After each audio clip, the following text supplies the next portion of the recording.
नमस्कार, जय हिंद विद्यार्थी मित्र हो. गुन्हे अन्वेषण विभाग म्हणजे सीआयडी मध्ये 36 पदासाठी जी आहे ना, तर ती जम्बो भरती आलेली आहे.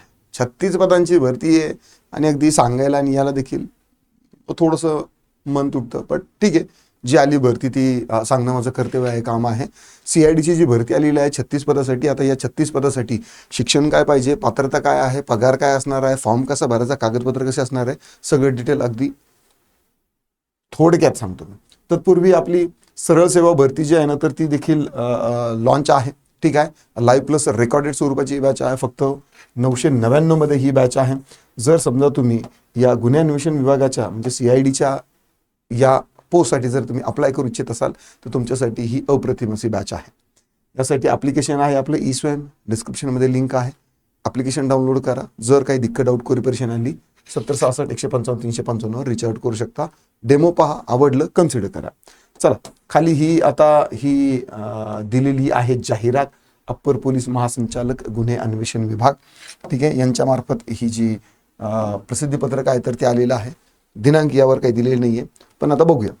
यामध्ये शासकीय दस्तऐवज परीक्षक, ठीक आहे, परीक्षक लेवलचं पद आहे, इन्स्पेक्टरच्या लेवलचं पद आहे.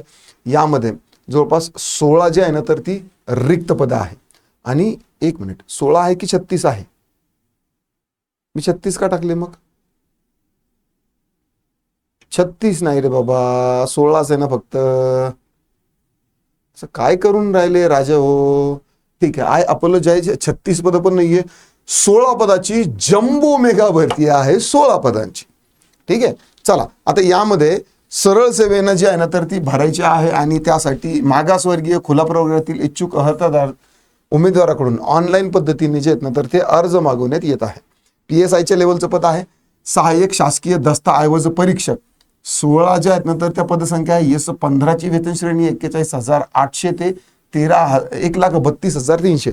धर्मादायचे जे पोरं आहेत ज्यांनी फॉर्म भरला होता, ठीक आहे, ओपन मधले जे विद्यार्थी होते त्यांनी जवळपास किती 6 पदासाठी लढाई केली होती, पण त्याच लेवलचं धर्मादाय निरीक्षक जे आहे, निरीक्षक पद जो होतं त्याच प्रकारचं पद आहे, तुम्ही कन्सिडर करू शकता. आता यासाठी अर्ज सुरू होण्याचा दिनांक आणि वेळ जी आहे तर ती आहे 10 तारखेपासून 10/2/2026 10 वाजेपासून. म्हणजे ही 10 तारखेपासून सुरू झालेली आहे. ठीक आहे. आणि ऑनलाईन आवेदन अर्ज भरण्याचा जो अंतिम तारीख आहे तर ती 11 मार्च आहे. म्हणजे इथून पुढे तुम्हाला 7 ते 8 दिवस झालेले आहे, तोपर्यंत करू शकता. फार लेट व्हिडिओ घेतोय वाटतं मी हा. ठीक आहे. भरती करायची पद पहा. पदाचे नाव काय आहे? सहाय्यक शासकीय दस्तऐवज परीक्षक सरळ सेवा भरती. एकूण पद 16 आहेत. यामध्ये सर्वसाधारणसाठी 9 आहेत, ओपनसाठी 9 आहेत, महिलांसाठी 5 आहे, समांतर आरक्षण आहे, सामाजिक आरक्षण आहे. कोणत्या गटासाठी कोणतं पाहिजे किंवा किती आहे ते तुम्ही बघून घ्या, आपल्या कॅटेगरीसाठी किती आहे. नंतर बघा आता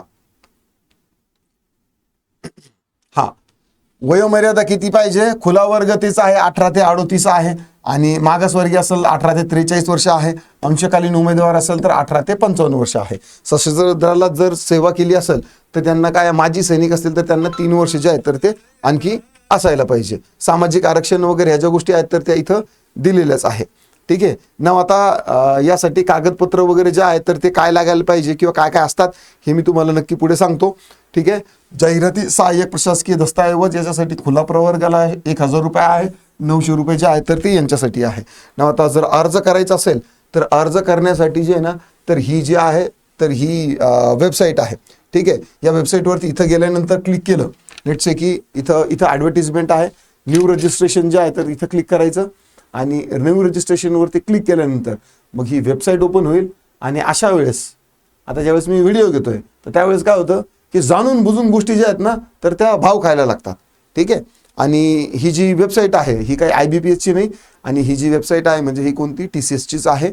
IBPSचे फॉर्म जे आहेत तर ते IBPSच्याच वेबसाईटवर घेतले जातात. ही जी आहे तर इथं याच्यावर घेतलं जातं. ठीक आहे. नाव आता याच्यावरती काय काय फॉर्म कसा भरायचा, जे नॉर्मली TCSची जे वेबसाईटवरती फॉर्म भरायची प्रोसेस आहे जवळपास सेम तीच आहे. ईमेल ID, तुमचा मोबाईल नंबर, व्हेरिफिकेशन, OTP वगैरे सगळं येतो. आणि नंतर मग तुम्हाला फॉर्म जे आहेत तर ते 3-4 जे आहे पर्सनल इन्फॉर्मेशन, एज्युकेशनल इन्फॉर्मेशन, बाकीचे जे डिटेल्स आहेत तर ते तुम्हाला भरावं लागतात, पेमेंट करावं लागतं आणि नंतर मग तुम्हाला स्क्रीनशॉट येतो. ठीक आहे. साधी सिंपल गोष्ट आहे. जरीही तुम्हाला समजा जर काही अडचण आली तर मी याविषयी विशेष व्हिडिओ घेतो, म्हणजे कागदपत्रांची काय काय आवश्यकता आहे आणि त्यानंतर फॉर्म कसा भरायचा. ठीक आहे.